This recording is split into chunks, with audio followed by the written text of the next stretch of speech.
My name is Mary Green.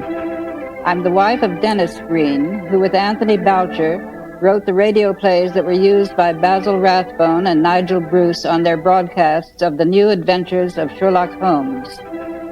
The writing of a Sherlock Holmes mystery show is quite an art, and I'd like to tell you some things about it. Dennis had written about 3 plays and had them produced in England. So he had been a writer in London, but he hadn't done any writing here. Then he acted in quite a few movies, and then when we went back to New York again, he wrote the Robert Montgomery Presents, quite a few of those. And he wrote 2 or 3 scripts for Henry Aldrich. So that's how he sort of got started in radio writing here. Dennis didn't really like to write. He would wait until the last minute, and then he would scrub the kitchen stove or wash the bathroom floor, anything before he'd sit down to that typewriter. He'd anything. I had a very, very clean house. Now, in New York, he was playing in Kiss Me, Kate when we were writing it. I was plotting it then, and I'd get the plot. I worked the same way that he and Tony had worked because it was agreeable to him. I would make a synopsis of the plot. I'd talk to him about it, and then I'd do that when he was away at the theater acting. Then he'd delay until about Wednesday, and it would be due to be in the mail on Friday. And then he'd have to write just a mile a minute. And then every Friday night, when he went to the theater, we would take the script to the local mailbox. And we always had a ritual. We kissed the script goodbye and dropped it in. Now, the people going by must have thought we were batty. Well, we weren't completely, And that would be the script for the, 2 weeks hence or something. Basil Rathbone and Nigel Bruce in the new Adventures of Sherlock Holmes.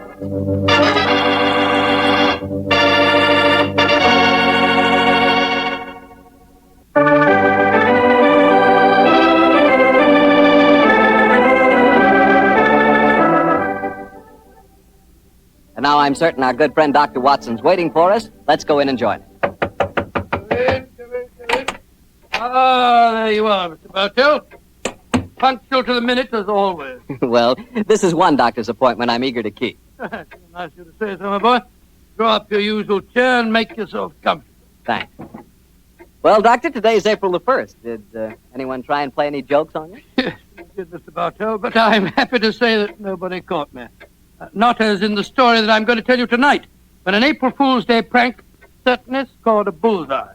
I see you have the dispatch box out again, Doctor. Been refreshing your memory? Yes, I have, Mr. Bartell. And when I tell you the adventure took place in 1881, I think you'll agree that after such a lapse of time, a man can hardly rely on memory alone. 1881? Say, Doctor, tonight's adventure must have been one of the really early ones. Yes, it was indeed. In fact, to be exact, it took place only a little while after Sherlock Holmes and I had first met and had taken up lodgings together. How was the great detective in those early days? Profound mystery to me, Mr. Bartell. To give you an example, my boy, I'd shared our Baker Street lodgings with him for over a month before I was even certain of his profession, the knowledge of which I learnt to my awe and astonishment when our first adventure together took place. Well, that was the one you called a study in scarlet, wasn't it, Doctor? That's right, Mr. Bartell. The memory you got, study in scarlet. But even after that adventure, I found myself wondering at times what I had let myself in for, sharing lodgings with such a strange companion. It was in one of those moods of doubt and confusion that my story begins. Late one March evening, I found myself in the neighborhood of Piccadilly Circus. It was cold, and a steady drizzle of rain had dampened my spirits. I thought that a glass of wine and the sound of music would put me in a better mood. And so, Mr. Bartell, I entered the Criterion restaurant. As I sat with a glass of rare vintage port at my elbow, the orchestra playing a dreamy Strauss waltz in the background, I couldn't help thinking of the last time that I'd been there. It was the night I met a young medical student by the name of Stamford. He was the man who first introduced me to Sherlock Holmes. Suddenly, I felt a clap on my shoulder. I turned, and to my amazement, once again young Stamford was standing before me. Watson, or should I say Dr. Watson, how are you, my dear chap? Hello, Stamford. Come and sit down. Thanks. I'm glad to see that you're not holding any grudge against me. Why on earth should I do that? For introducing you to Sherlock Holmes. I've reproached myself ever since. I think he's as mad as a hatter. Not at all. He may be eccentric. In fact, I'll admit that he is eccentric, but he's an extraordinarily interesting fellow. He'll make a great name for himself as a private detective one of these days. You'll see if I'm not right, Stanford. I saw something about him in the paper the other day. Yes, I expect that was the Larston Gardens affair, wasn't it? Yes, it was. He's a brilliant man, Stanford. Quite brilliant. So I must admit he's difficult at times. He works like a fiend as a rule, but occasionally a reaction sets in for days at a time. He'll lie on our sofa, hardly uttering a word or moving a muscle from morning to night. It's depressing, I must say. I think he takes himself too seriously. Yes, perhaps you're right. How would you like to join in a little plot? Plot against Holmes? Yes, just a rag, you know. We thought it'd be rather fun. We? Murphy and I, we were just talking about it. I'll call him over. Murphy? Oh, is that Murphy? I've seen him before somewhere, haven't I? I'm sure you must have done. He's been round at the hospital, and any time you go into the British Museum, you'll find him there. Nice fella, but dull. Definitely dull. Yes, Stamford. Oh, this is a friend of mine, John Watson. This is James Murphy. How do you do? I think I've seen you at the hospital. And I know I've seen you, Dr. Watson. Oh, sit down and come and join us, won't you? Oh, thank you very much. I was just telling Watson about our little plot. Oh, you mean about Sherlock Holmes? Now, look here. I'd like you fellows to realize that Holmes is a very good friend of mine. Oh, don't worry, Watson. This is all in good fun. Don't you realize what the date is tomorrow? 1st of April, isn't it? Yes, April Fool's Day. Oh, now I see. You're going to play an April Fool's Day joke on Holmes. Yes, that's our plan. Well, it's hardly our plan, Stamford. It's really Lady Anne Partington's idea. You see, Holmes was very rude to her when she visited the hospital recently, and she wants to, take him down a peg or two. Sounds innocent enough. I must say he's inclined to be rather arrogant at times. Well, what's the plan? Well, we'll need your help, Watson. You must be careful not to give the joke away. I'll bet you a $5 that Holmes falls for the whole story, hook, line, and sinker. Now, here's exactly what we're planning to do. Lady Anne is going to call on Holmes at Baker Street in the morning. Lady Anne, I'm very flattered that you called to see me in my professional capacity. Surely, my dear man, you didn't think this was a social call. You were much too rude to me at the hospital the other day for that. That was the point I was trying to make.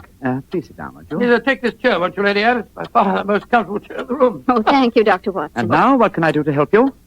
You've heard of the Elphinstone Emerald? Oh, yes, indeed. A magnificent stone of very considerable value.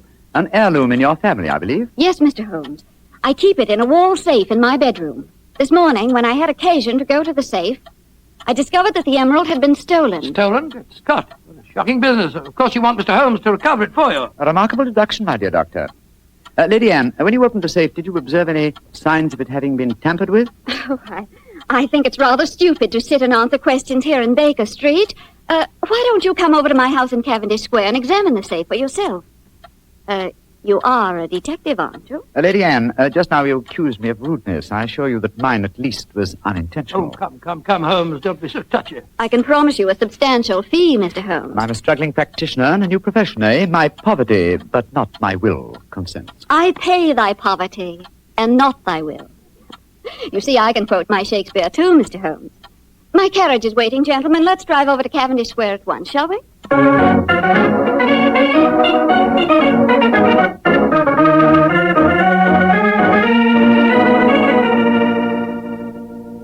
This is the wall safe, Mr. Holmes. Not too difficult a safe to crack for an expert. You placed the emerald in it last night, you say? Yes, when I went to bed. And this morning, it had gone. Well, surely, Holmes, this is a good occasion to use that magnifying glass that you're always fiddling about with. Excellent occasion, my dear doctor. That's why I brought it with me. Uh-huh. That's very interesting. What is it? This safe was opened by an expert. There isn't a sign of its having been forced. Hello. What have you discovered? There's a peculiar tarnish on the steel knob. It was obviously handled by someone whose fingers are habitually stained with chemicals. Amazing, Holmes. Elementary, my dear doctor. Where does that door lead to? My boudoir. I should like to examine it, if I may. Oh, but of course. Thank you, Lady Anne. Dr. Watson, this is the most beautiful April Fool's Day fraud I've ever played. I must say, Murphy was right. He has fallen for it. Hook, line, and sinker. Just the same, I'm beginning to feel guilty. I can't help feeling a bit disloyal. Oh, nonsense. It's all in fun. Are Stamford and Mr. Murphy listening? Yes, they're next door in my drawing room. I'm sure their ears are positively glued to the keyhole. Well, I do hope Holmes won't be angry with me. Here he comes. Nothing of any interest in there. The windows haven't been tampered with. We may presume, therefore, that the thief did not enter by an upstairs window. Lady Anne. Yes, Mr. Holmes. This room has not been touched since you discovered your loss? Oh, no. I told the servants to leave it exactly as it was while I came to fetch you. Splendid. Deep file cartage, eh? Could be better. The thief was a tall man with a long stride. Oh, come, Holmes. I know your methods, but there aren't any footprints on this carpet that that you can identify, even with your magnifying My glass. dear doctor, I've studied many crimes, and I've never seen one yet that was committed by a flying creature. As long as a criminal remains on his two legs, there must be some trifling displacement can be detected by a keen observer.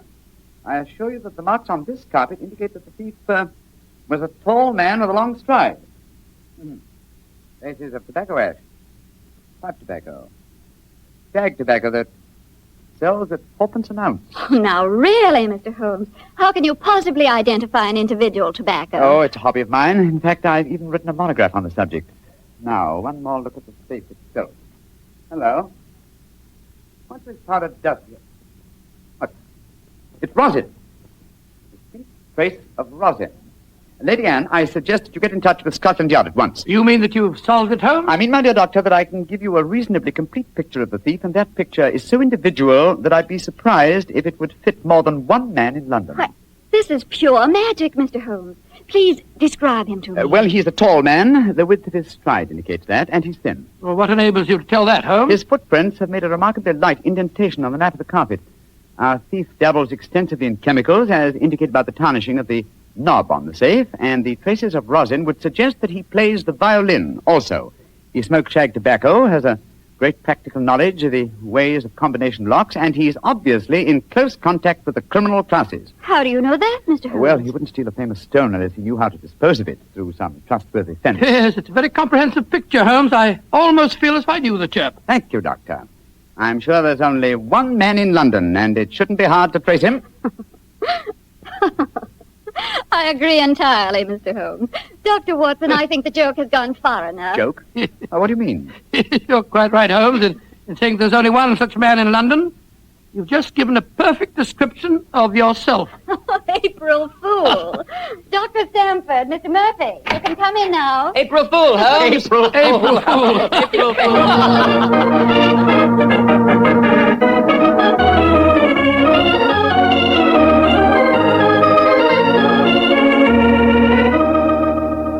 Come along here, into the drawing room, everyone.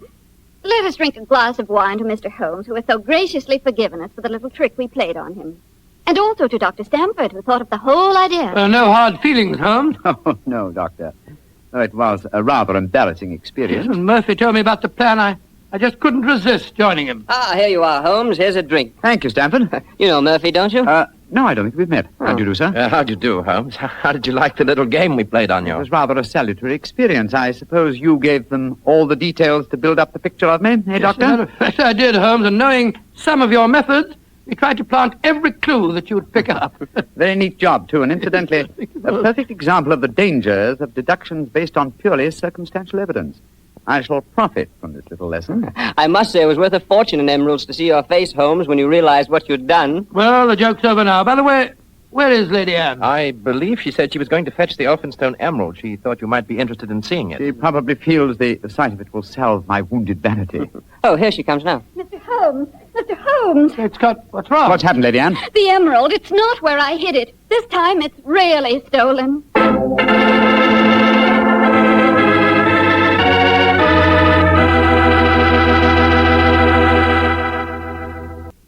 Well, Dr. Watson, your April Fool Day plot kind of backfired on you, didn't it? Yes, Mr. Bartell, it was a perfect example of the biter bit. Well, what happened next? I suppose Sherlock Holmes went into action once again. That's fair, Mr. Bartell, and it gladdened my heart to see the change in the fella. I confess I'd felt rather ashamed of my part in the prank, for I could see that Holmes's pride had been hurt. But now, with a definite crime before him, the difference was amazing. He suddenly became a dynamo, galvanized into action as he stood there, firing questions at the other members. Lady Anne, who beside yourself knew of this fresh hiding place? Both Murphy and I did. Yes, after we'd left our deliberate clues on the safe, we went with Lady Anne and saw her secrete the emerald in the top drawer of her dressing table. We thought it would be all right there.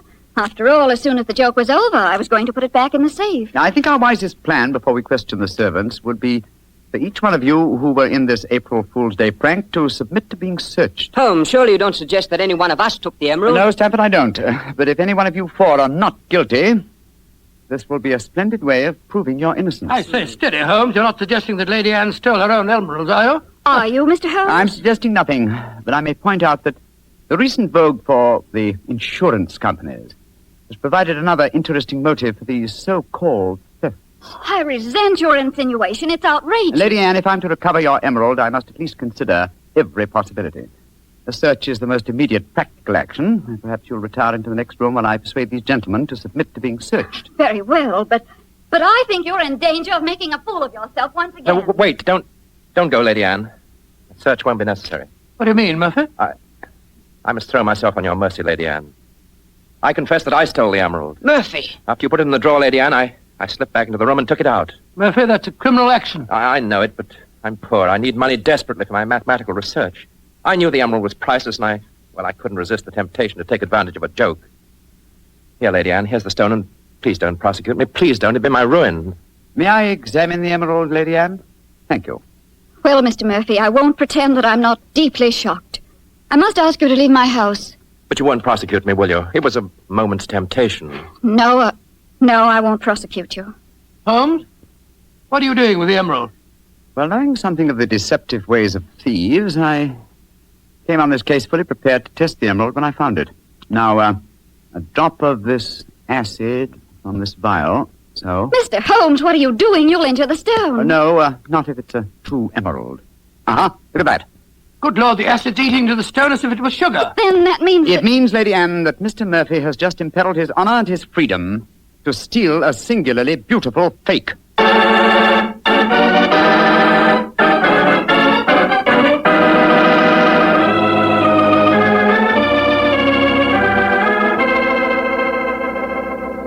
Mr. Holmes, this joke has turned into a nightmare.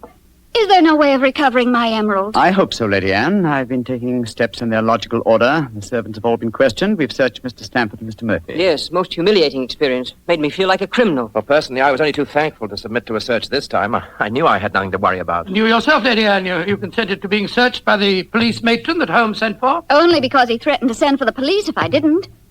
But distasteful though it was, I'd rather endure that than have this story on the front pages of the newspapers. And in spite of all these rather unfriendly proceedings, we've got exactly nowhere as regards finding the emerald. No, Stamford, but we have at least eliminated the possibility that the thief is secreting the jewel on his person. Still somewhere in these two rooms, eh, Holmes? I think so, though there is one remaining possibility. And that is? That the fake stone was substituted for the real emerald sometime before all of you engineered your April Fool's Day joke. Oh, no, Mr. Holmes, that's not possible. I know it was the genuine emerald I took out of the safe this morning. How can you be sure? The substitute was an excellent imitation. Without a chemical test such as I performed, it would be hard to be certain. I can tell you why I'm certain. Last night, Papa came to dinner and brought a Mr. Vanderleider of Amsterdam. He examined the stone. And you'll agree that a jewel expert like that couldn't be fooled. That's true, Lady Anne. And what did you do with the emerald after Mr. Vanderleider left? I locked it in my safe and went to bed. Mm-hmm. I didn't unlock the safe again until Dr. Stamford and Mr. Murphy came here this morning. That settles it then. The real emerald is still hidden somewhere in these two rooms. But where? That's the question. I must say it's completely mystifying. Well, let's go back to what we were all doing at the exact moment you came into the room, Lady Anne, and informed us of the loss of your stone. Now, we were drinking a toast to you That's and... it. Lady Anne, hard thinking is, well, it's thirsty work. Oh, I'm so sorry. Let me get you something. A glass of port, perhaps. No, thank you, but I observe that you have a remarkably comprehensive assortment of liqueurs. I wonder if I might have a glass of creme de menthe. Oh, of course. I'll get it for you. Creme de menthe in the middle of the day, Holmes. I knew you were eccentric, but this really Holmes, this bottle, it clinked as I picked it up. I thought it might, Lady Anne. There's something inside it. Allow me, madam. Thank you. I'm sure you won't mind if I waste this liqueur on the aspidestra. Oh, no, of course not. So... Lady Anne, allow me to restore to you the Elphinstone Emerald. Great Scott. Amazing. Fantastic. Ingenious. The one safe hiding place in the room. Where could a green gem be more effectively hidden than in a bottle of green liqueur? But who stole it? Who substituted the fake stone? Frankly, I don't care. The gem is restored. That's all that matters. I prefer not to go to court. Neither you nor I, Mr. Sherlock Holmes, would show up in the best of lights. And my father would disapprove of this whole affair, I'm afraid. Just as you wish, Lady Anne. In either case, I shall expect your check for my services in due course.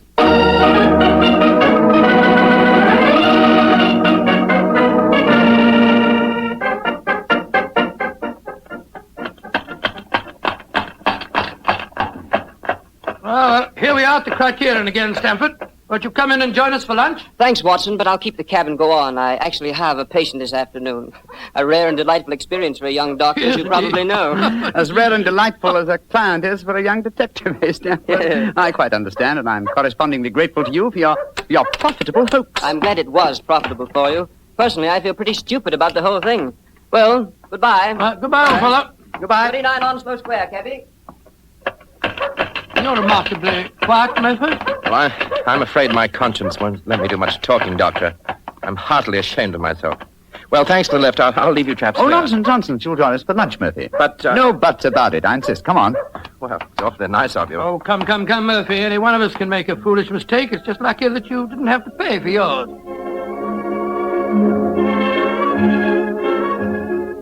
Monsieur wishes a table. Yes, for 3, please. This way, monsieur. Does this table please you? Excellent, thank you. Right, George, I'm as hungry as a hunter. How about you, Murphy? No, I'm afraid I have very little appetite. This whole case has upset me dreadfully. You mustn't take it too much to heart, Murphy. By the way, Doctor, I'd like to have your opinion on the case. Who do you think staged the theft of the emerald today? Perfectly obvious to me. Lady Anne Partington did it herself to collect the insurance money. If she hadn't, she'd have insisted on your finding the thief. But you needn't worry, old chap. You'll get your fee all right, I'm sure of that. Oh, I'm not worrying about the fee. But I assure you, Lady Anne did not engineer that fraud today. You mean that it was Stanford? Tell him who was responsible, my dear Murphy. But how should I know? Oh, Holmes? come now, Murphy. Let's not fence any longer. You did an excellent job, a superlative job. I was almost sorry to spoil it for you. I don't think I understand you, Holmes. Oh, yes, you do, Murphy. You're a splendid actor, too. I was so deeply touched when you had apparently stolen a fake jewel, and all the time you knew that the real one was safely hidden in the bottle of creme de menthe, to be abstracted at your leisure. You scoundrel. Holmes, do you mind telling me what's going on here? I'm completely and absolutely in the dark. Surely it's obvious, my dear doctor. The imitation emerald was a brilliant copy. What makes you so sure of that, my dear Because Holmes? this April Fool's Day hoax was only conceived yesterday, or that is what you wish the others to believe. Such a superb paste gem could not have been made at such short notice. Therefore, it must have been prepared by someone who knew about the hoax before it was arranged. Now, my dear doctor, when Stamford told you about the plan last night, whose idea did he say it was? He told me that it was Lady Anne Partington's plan. Precisely. And yet Lady Anne referred to it today as Stamford's idea. Obviously, you, my dear Murphy, presented the plan to each as the notion of the other, and so only you could have arranged the real theft behind the hoax. I repeat, a splendid job. Thank you, Mr. Holmes. May I also compliment you on your cleverness in frustrating my plot? Look here, what is all this? One of you's a criminal, the other's a detective. Yet you're throwing each other compliments as if you were in the same profession. The dividing line between the criminal and the criminal investigator is thinner than you might imagine, my dear doctor. How very true, my dear Holmes. Would you consider coming over to my side of the line? Together we'd make an unbeatable team. Oh, you flatter me. Nevertheless, I must decline your offer, Mr. Murphy. Oh, a pity. On your side of the line, you'll never be a rich man. By the way, for your edification, my name is not Murphy, though Stamford insists on thinking it is. Then what is your name, you scoundrel? Your friend says the word scoundrel so much better than you, Doctor. My name? My name is Murtry. Oh, indeed. Spelled M-U-R-T-R-Y? No. Dear me, I have so much trouble with my name. People will either misspell it or mispronounce it. I'm afraid I'll have to begin calling it the way it looks. M-O-R-I-A-R-T-Y. Moriarty. Moriarty. I shall remember that name. I have a feeling we shall meet again. I trust that we shall. You've won the first round, Sherlock Holmes, I admit that. But I believe that a return match is indicated. I shall look forward to it, Moriarty. And now, Doctor, I can't stand your baleful glare any longer. Let's order lunch, shall we?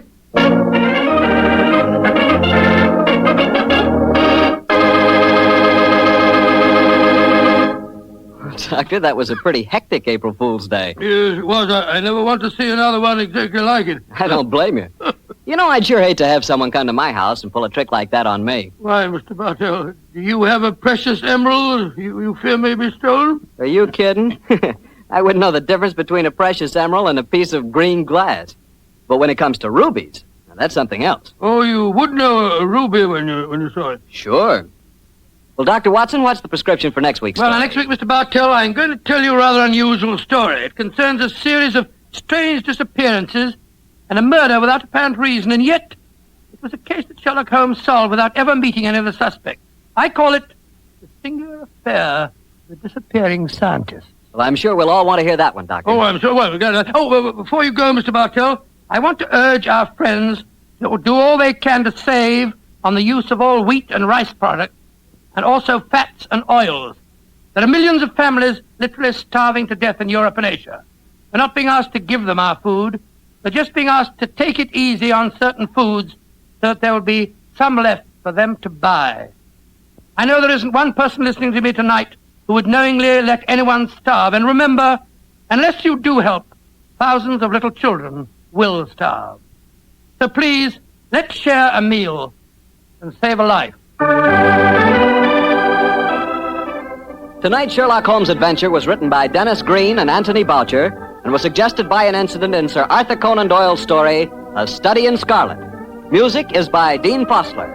Mr. Rathbone appears through the courtesy of Metro-Goldwyn-Mayer, and Mr. Bruce through the courtesy of Universal Pictures, where they are now starring in the Sherlock Holmes series.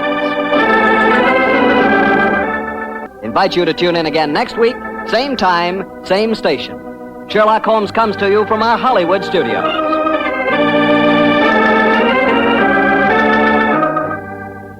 This is Harry Bartell saying goodnight for the Petrie family. For a solid hour of exciting mystery dramas, listen every Monday on most of these same stations at 8 o'clock to Michael Shayne, followed immediately by Sherlock Holmes. This is the Mutual Broadcasting System. There's a sweet story. This is not humorous in the least. It's a very sad little story that I remember about Nigel Bruce. When he died, Dennis and I were in New York. I remember it was late at night, and I raced out and got the New York Times because I didn't want to be in touch with his widow without being sure that he was dead, you know.